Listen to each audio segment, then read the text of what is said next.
Siyathokoza ehlosini. Enye into ke engeke ngiyibone elimaza umoya angithi wezingane zedlozi wezingane ezesithunywa ukungcola kwamagama azo.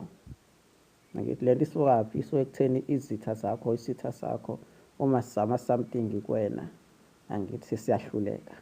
Phinde sizame kanjalo kanjalo sibehluleka. Sesiyabuya singcolisa igama lakho. Kanjani na ngokuqambela amanga ngokusho izinto ezingekho ngawe. Angithi ngiyazi mhlawumbe kumnandanga angithi kodwa uzokujwayela lokho ukuthi nje uma umuntu wedlozi isikhathi esikhulu awuthandeki ebantwini.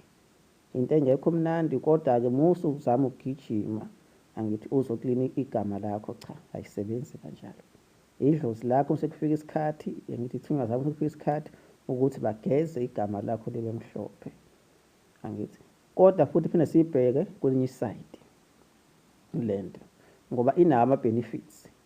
Ungayibheki isayidi ukuthi abantu bakhuluma lokhu baqambela amanga, abantu bakholelwa lokhu.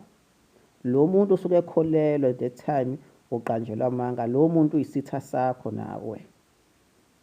Lo muntu uyisitha sakho usuke uvezela izitha zakho ngoba akusiza ufike ubone isitha 1 namhlanje, ubone mhlawumbe after 5 years ubone sesibili isitha, after 10 years ubone sesithathu. Kusho uzolimala phela ungaziboni isitha sakho. Kanti uma uzibona zilandelana ukuthi lo muntu akangithandi, lo muntu akakufuni, angithi sozokwazi ukuvula amehlo.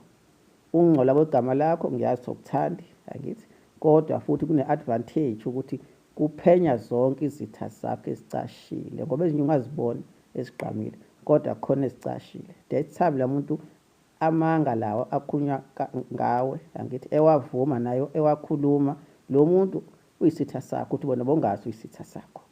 Kodwa la manga akhishwe ngawo amvezile. Ngiyabonga kakhulu.